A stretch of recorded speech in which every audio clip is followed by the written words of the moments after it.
Bienvenue à toutes et à tous. Donc, c'est Jason Walker, le nouveau reporter de Weevil News. Nous nous retrouvons aujourd'hui avec Marcus Burnett. Bonjour à toi, Marcus. Bonjour monsieur, bonjour la caméra, bonjour à mes fanatiques.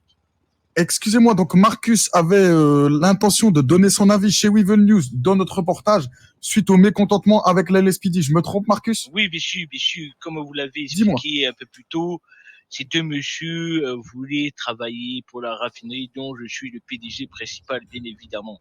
Ouais. Et nous sommes allés à la LSPD, on nous a pris pour un petit peu pour des moutons. Et du coup, je tiens à souligner quelque chose, c'est-à-dire la réactivité du gouvernement de cette belle ville. Je tiens en l'occurrence à signaler les noms de monsieur Baudin, de monsieur Flamand et de monsieur Stéréochaud, qui ont pu donner justement un permis de conduire poids lourd provisoire pour qu'ils puissent nourrir leur famille. Les désinvendus puissent nourrir tous les deux leur famille, bien sûr. Je voulais juste signaler ça. Grâce à eux, ces deux personnes vont pouvoir commencer à travailler, à prospérer et à pas se lancer dans l'illégal comme la plupart de ces gens où la criminalité dans notre ville est à son encontre. Donc, pour toi, Marcus, est-ce que la LSPD d'aujourd'hui aurait besoin de nouvelles places? Est-ce que la LSPD d'aujourd'hui, tout simplement, elle a un mécontentement envers les citoyens? Donne-moi ton ressenti sur ça. Je pense surtout que c'est les citoyens qui sont mécontents des services justement que donne la LSPD. Il faut pas se voiler la face, messieurs dames. Ouais. C'est que là, tout à l'heure, apparemment, d'après ce que j'ai entendu, il y a eu des transferts d'unités dans le Nord.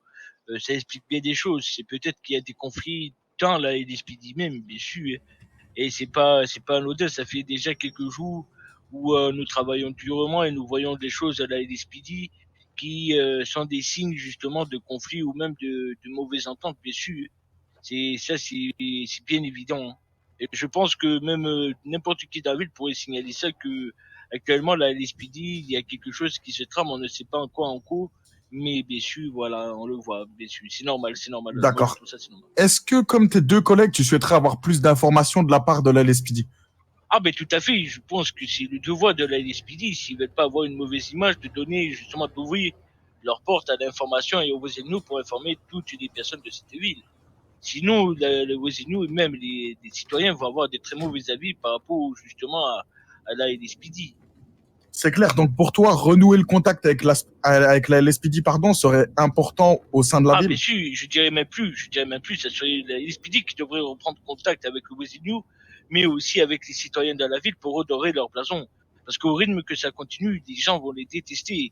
Et moi, je suis assez protocolé, j'aime la loi, j'aime la justice, et je Ouais. trouve ça vraiment très très grave à l'heure actuelle que les gens la détestent parce qu'ils font pas les efforts nécessaires pour la communication, bien sûr. D'accord, très bien. Est-ce que tu as autre chose à dire au micro, Marcus, avant qu'on Bien coupe sûr, ce reportage? je tenais quand même à remercier Monsieur le Président, Monsieur Baudin, ainsi que Monsieur Guillaume Flamand, ainsi que Monsieur Alex Théréochoc pour leur travail qui ont donné la possibilité à deux jeunes arrivés dans le pays de pouvoir aller travailler et pas tomber dans des réseaux douteux de la ville. Très bien. Donc, comme vous avez pu le constater, d'après Marcus, on remercie le gouvernement pour ce qu'ils ont fait. Apparemment, il y aura un mécontentement de la part de la LSPD. Écoutez, c'est affaire à suivre et on retrouvera ça dans les autres reportages. Excusez-moi, madame. Donc, on retrouvera ça dans les autres reportages à suivre. Écoutez, c'était Jason Walker pour leur reportage, pardon, et on vous remercie. À bientôt. À bientôt.